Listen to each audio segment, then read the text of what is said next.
Oyo, Amana Madi. It's another day, another dollar.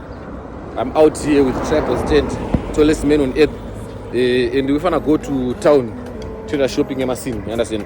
So today is the day I'm gonna be showing you my room, fully finished. So and stuff. So you guys make sure you stay tuned, watch the video to the end. You like, comment, share, subscribe. So we're gonna get a stove. I don't want to take a stove in this room because of Imari! To be ready. So I'm gonna get pin him to us. Carabinam to us, you don't think a stove. Then you just end up here, it will take a pushing tray. So I'm coming up on a board, I have a Danish. The stove. Ninda Furash, eight. So make sure you watch the pictures in stay tuned, like, comment, share, subscribe. I got that one.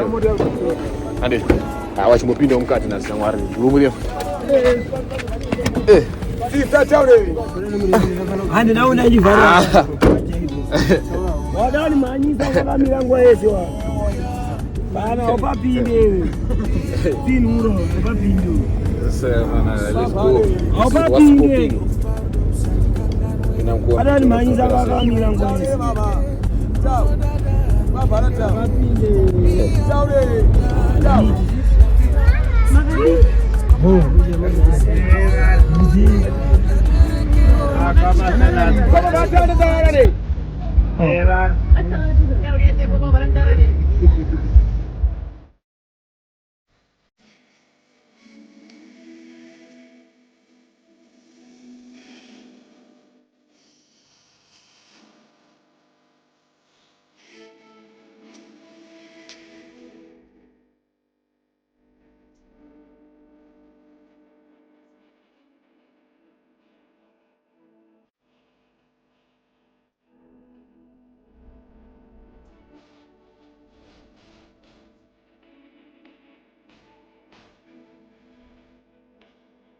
Mana, eu vou pinar no golf.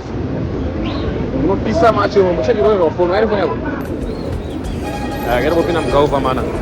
Tipo, chaga, sira do chaga. I'm sure no, I think Momo Mocheto. I'm sure you know Rwanda. I'm sure the one I seen Randu Gudamu. But golf. Akashabu no ma. Será que golf?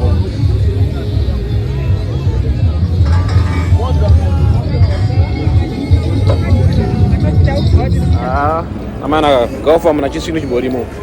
Ingori pressure chiri da kusechana sechana. Ningofuzwa kuti tukupe. Iri mudongo ratondo ndaona mne magasko. Amuna chirimo mugolfu. Ngetimbo tsaka kumwe kuri nanti bono zvinopera sei baradesa. Uno mapana chirimo.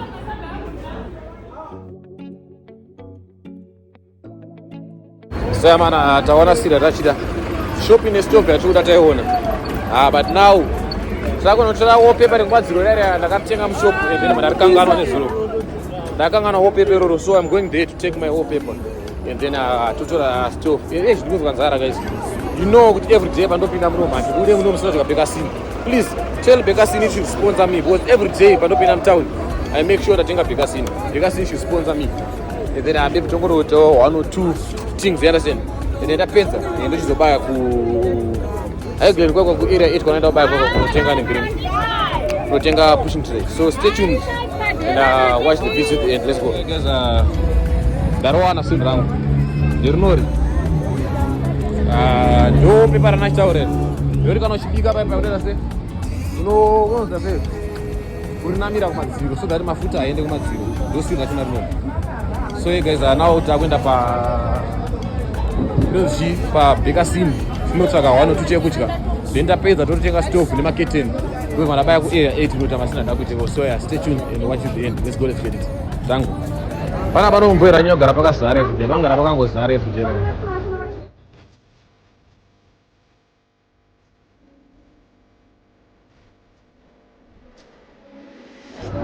Guys, last night tisapoenda nanyimwa machisi chabana chita Bekasini kwanomboenda. But Bekasini nofara kundisponsor, unosvika every day ndotenga chikafu chavo.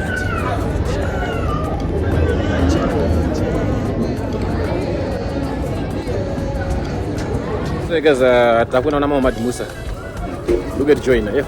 Sibana baba charge office. As you can see, And yeti munono zvakamira se guys. Now I see why it makes sense kuti people they will end up vakungoisa maketeni ngesifi varongesa nyama pamutariro zvongokana maketens masina anodhura mana. Imagine maketens they are costing for 15 to 20.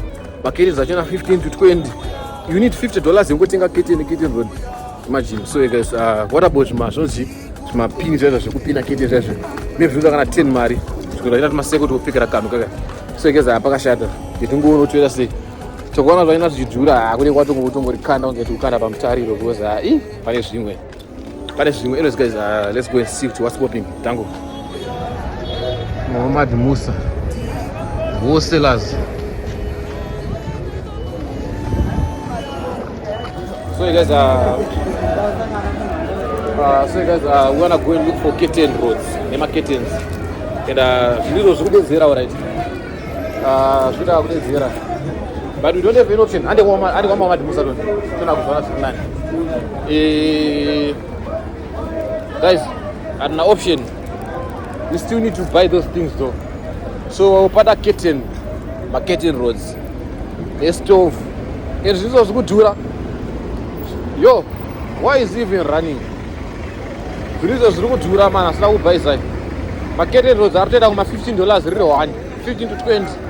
And then maketen Joe price achina kuti kuma 20 koko. And then kozoti inonzi and then kozoti stove ma 25. Kozoti pushing tray. Pakashata man. But we still need to get those things though. And let's see what we're gonna do. So yeah, stay tuned. Let's see what's popping. Mana Muhammad Musa pera man. We empty wachona uri mushopu. Yo. Let me show you guys. Empty uri mushopu manja. Mana chirimo. Mana chirimo. Yanguva hariyo fanziro fa mazisha mazumba. Naenda dishire kuachira but they are too big. Kuna mabaketi and maruto. $10. And I got extra guys. I wanted my dish sukira but they are too big. Too big for a bachelor. No matter buy here some dish. Let's get it. Rakuisa rira to gezera mchesheke. Guys Muhammad apera umana yo. Wana kuchipa kwaita ni green. Dish. Pondo $93. That's crazy. Rachi bandika.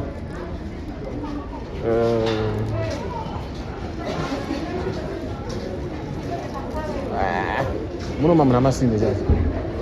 Andi timbona ukuthi mbona. Musa yapera sasa. Ayo. Zvitodaro. Iri mbopinde mwa china timbona era baba kuti tinoita tinowana ere. Singori mamusa achina awandisa man but yapera isiyo musa teziye. Unosvika Muhammad Musa yairema kudhara. Iwe. Muhammad Musa yaira baba kudhara. Kuti zvotombotamba. Zviso yangu haiyofanziro fa. Ngeti mbopinde iri muno mitimbone kuti tine chatinowana ere. But yapera zvamanje. Yapera.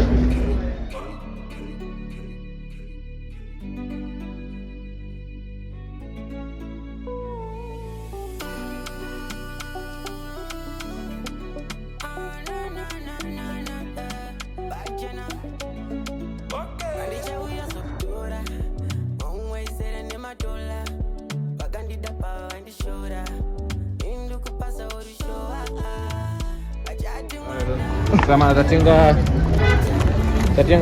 kiri. Fambire kuno kusina mota dzakawanda kuno. Fambire kuno.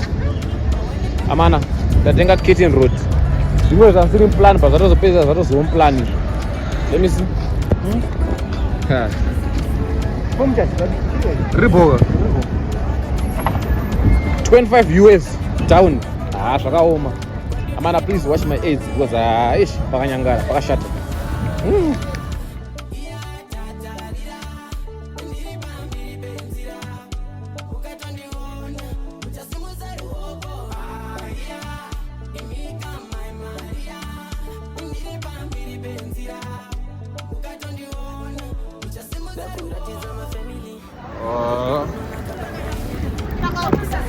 What's good, Amana? So yeah, mana bashaita. Tenga marketings. So now we're going to get a stove.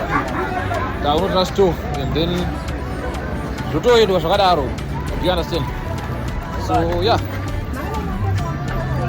let's go and see kuti zvinopera sei. Tikatotenga stove yachona and then ndobva tabaya padeni.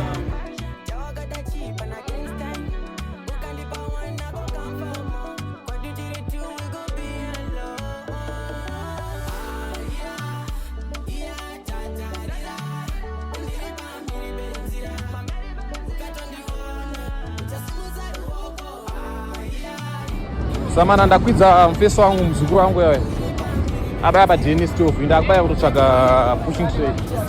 So yeah, stay tuned ndokuziva kuti ndaita sei.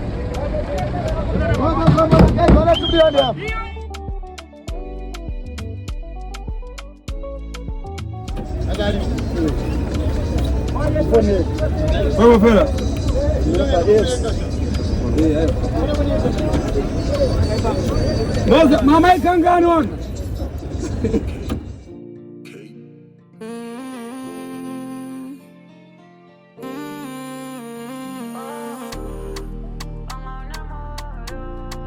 Baby, my bro. Okay. Anzi doi bof. Shua panajanda una. Zaifura nekumberi kwangu. Guys, ndapindira mumusha mukuru. Musha unotengesa masina akawanda anonzi mashima, headboards, mabeds, cupboards, everything and stuff. You understand? So yeah.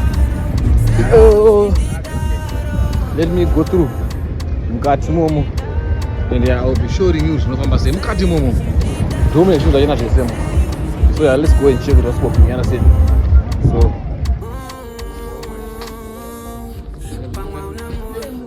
ukanda mariko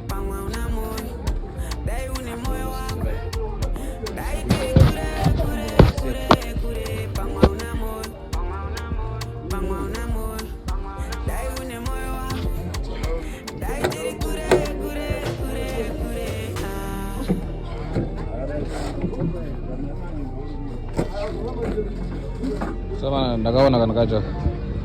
So apa varongotsvaga transport and then pakutokeza pakamota kubaya padeni. You understand?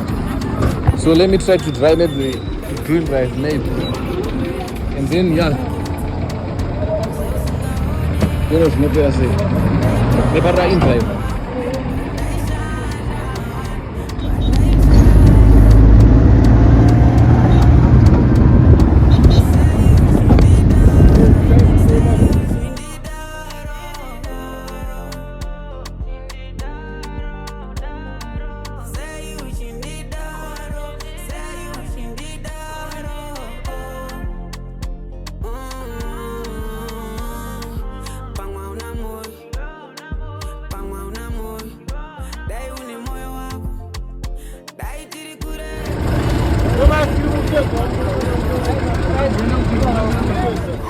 So you guys, welcome back to my YouTube channel.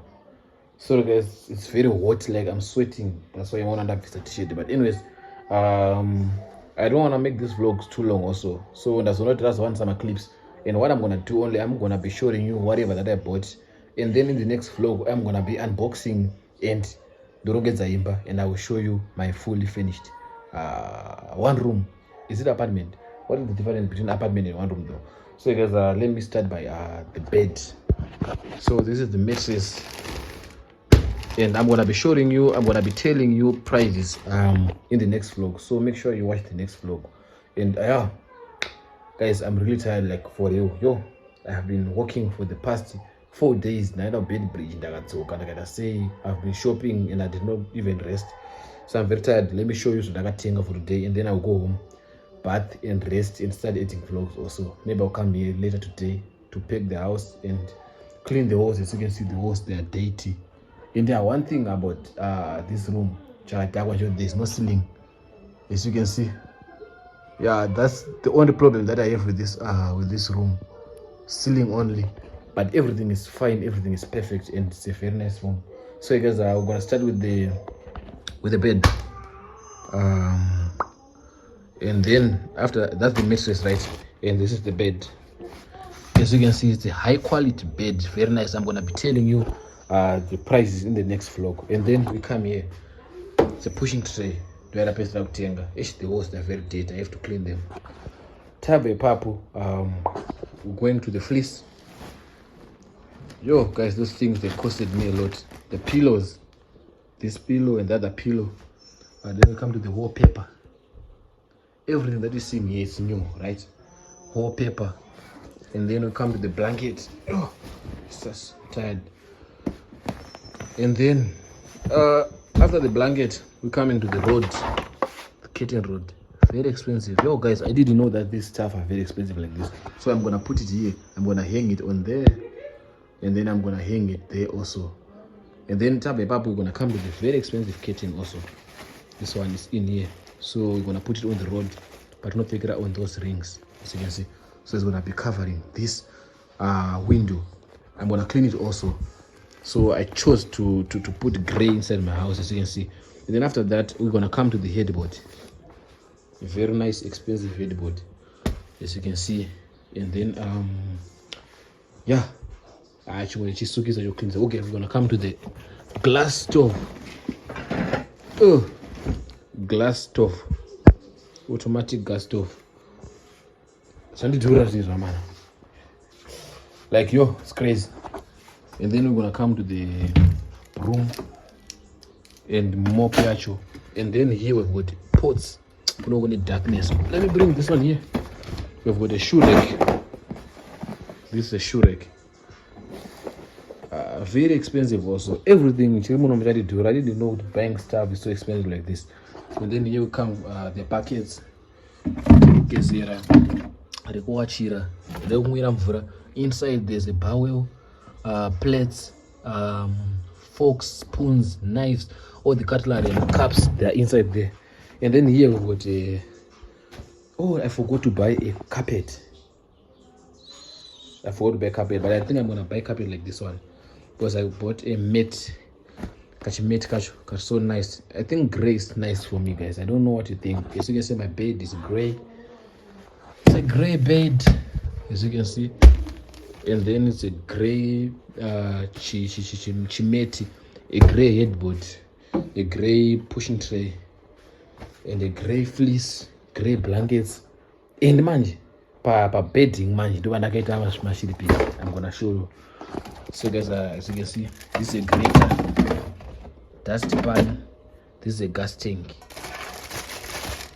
Pegs, pegs. Oh, let me see.